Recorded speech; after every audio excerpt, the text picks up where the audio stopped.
আসসালামু আলাইকুম ভিউয়ার্স, কেমন আছেন সবাই? আজকে আলোচনা করব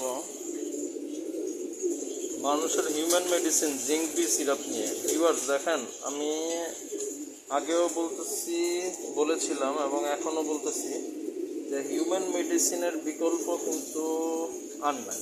কারণ ভেটেরিনারি মেডিসিনগুলো আপনি যখন অতিরিক্ত গরম বা অতিরিক্ত শীতে ইউজ করবেন, আমি অতিরিক্ত গরমের কথাই বলি, তখন কিন্তু কবুতরের ভেতর আপনার পানি পিপাসার প্রবণতা বেড়ে যায়। কারণ কবুতরের ভেতরটা একদম অতিরিক্ত গরম হয়ে যায়। এমনিতে তো কবুতর গরম থাকেই, কিন্তু ভেটেরিনারি মেডিসিনগুলো যেহেতু একটু পাওয়ারফুল রাসায়নিক মেডিসিন দিয়ে তৈরি করা হয়, সেজন্য ওগুলো খাওয়ানোর থেকে আমি মনে করি আপনার হিউম্যান মেডিসিন খাওয়ানোটা ফার বেটার। আমি আগেও অনেকবার হয়তো ভিডিও করতে পারি নাই, কিন্তু ট্রাই করে দেখছি আমার কবুতরের উপরে যে ভেটেরিনারি মেডিসিনগুলো কাজ করে খুব দ্রুত, কিন্তু এইটা দীর্ঘমেয়াদী ফলটা ভালো হয় না। দীর্ঘমেয়াদী ফলটা একমাত্র হিউম্যান মেডিসিনে আপনি ভালো পাবেন। কারণ কবুতরের যে ইমিউনিটি সিস্টেমটা আপনি যদি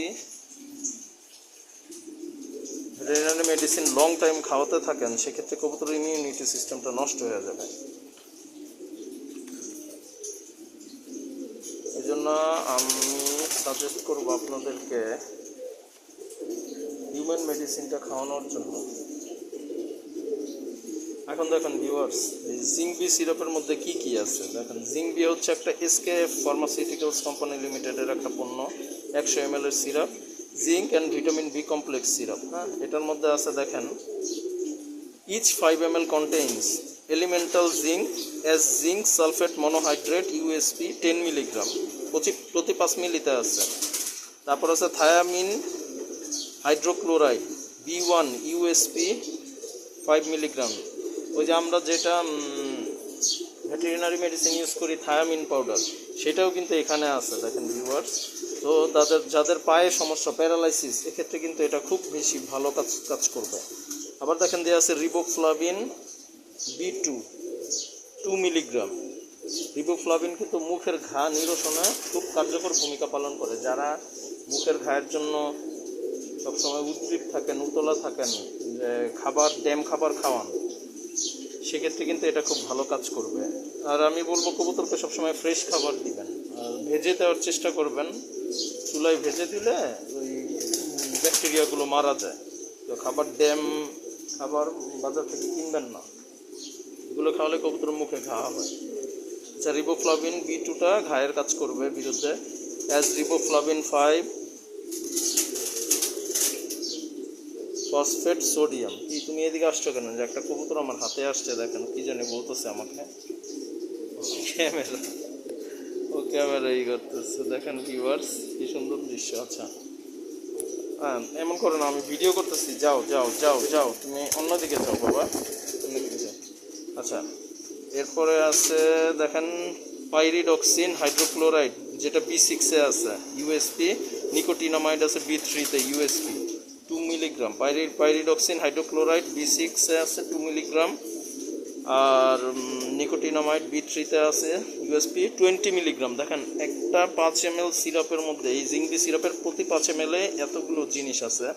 শুধু ভিটামিন B12টা নাই ভিউয়ার্স, ভিটামিন B12টা শুধু নাই, ভিটামিন B12টা আপনারা আরেকটা অন্য মেডিসিনের মাধ্যমে রিকভার করতে পারবেন। সো ভিউয়ার্স, আপনারা যদি জিঙ্ক বি সিরাপটা খাওয়ান, তো আলাদা করে কিন্তু জিঙ্ক আর ভিটামিন বি কমপ্লেক্সের কোর্স করানো লাগবে না। তো আপনারা 5-10 দিন করে তো অনেকে করান প্রতি মাসে, এটা যদি 5 দিন খাওয়ান, তাহলে ওই 10 দিনের আলাদা কাজ হয়ে যাবে। তো দেখেন এটা কি কি কার্যকারিতা দেখেন। জিঙ্ক ও ভিটামিন বি কমপ্লেক্সের ঘাটতিজনিত উপসর্গ সমূহের প্রতিষেধক হিসেবে এবং চিকিৎসার জন্য ব্যবহার্য। দেখেন প্রতিষেধক মানে ভ্যাকসিনের মতো প্রতিষেধক, এবং চিকিৎসার জন্য সেবন বিধি শিশুর ওজন 10 কেজির নিচে, এটা লেখা আছে শিশুর ওজন 10 কেজির নিচে। এই অনুযায়ী আপনারা প্রতি লিটারে 5 ml করে ইউজ করবেন ভিউয়ার্স, প্রতি লিটারে 5 ml করে ইউজ করবেন। 2 লিটার পানিতে 10 ml ইউজ করবেন। আর বোতলের মুখ খোলার পর অবশ্যই 30 দিনের মধ্যে এটা ইউজ করে ফেলে দিবেন। যদি অবশিষ্ট ওষুধও থাকে সেক্ষেত্রেও পরবর্তী 30 দিনের পরে আর ইউজ করবেন না। দেখেন বোতলটা এরকম হবে। এইটা ভিউয়ার্স আমি আগেও আনছিলাম, কিন্তু আমি হিউম্যান মেডিসিন মোটামুটি খাওয়াইছি। বিভিন্ন ধরনের মেডিসিন আমি খাওয়াইতাম, যেমন ধরেন হোমিওপ্যাথি, ভেটেরিনারি, তারপর আপনার হার্বাল, হ্যাঁ, তারপর হিউম্যান মেডিসিন। তো আসলে দেখেন ভিউয়ার্স, একটা মেডিসিন আপনি যখন খাওয়াবেন তখন লং টার্ম যদি না খাওয়ান তাহলে বুঝতে পারবেন না যে কোন মেডিসিনটা ভালো কাজ করতেছে আর কোনটা কাজ করতেছে না।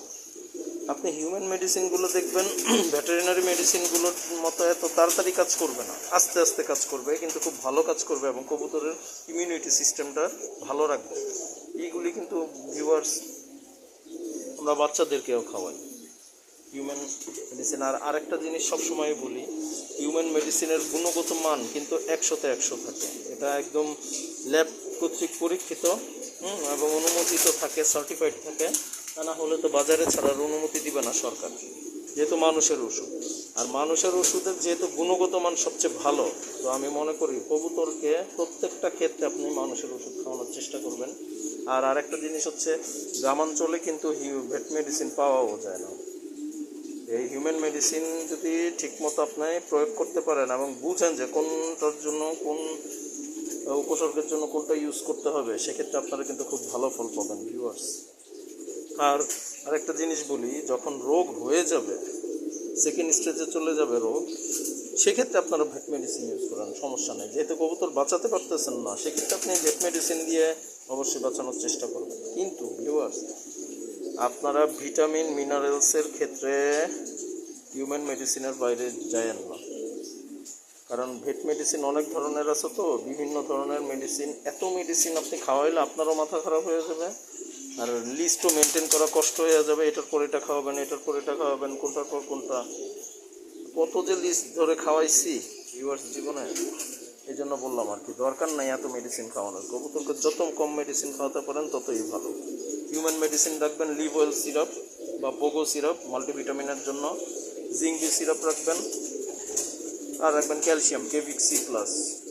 এই তো এই মেডিসিনগুলো আপনারা প্রতি মাসে খাওয়ানোর চেষ্টা করবেন। আর ওই যে মার্ভেলাস সাফিফিপনিল দিয়ে একটা কোর্স করাবেন প্রতি 5 দিন, মাসের শুরুতে 1 থেকে 5 দিন। ওই কোর্সটা করালে কিন্তু আপনারা এই 5 দিন কোনো সাধারণ পানি দিতে পারবেন না, এই 3টা ওষুধ মিক্স করেই খাওয়াতে হবে। এটা আমি আগের ভিডিওতে বলছি, সেটা দেখে নেবেন আপনারা। তো ভিউয়ার্স, আজকে এই পর্যন্তই।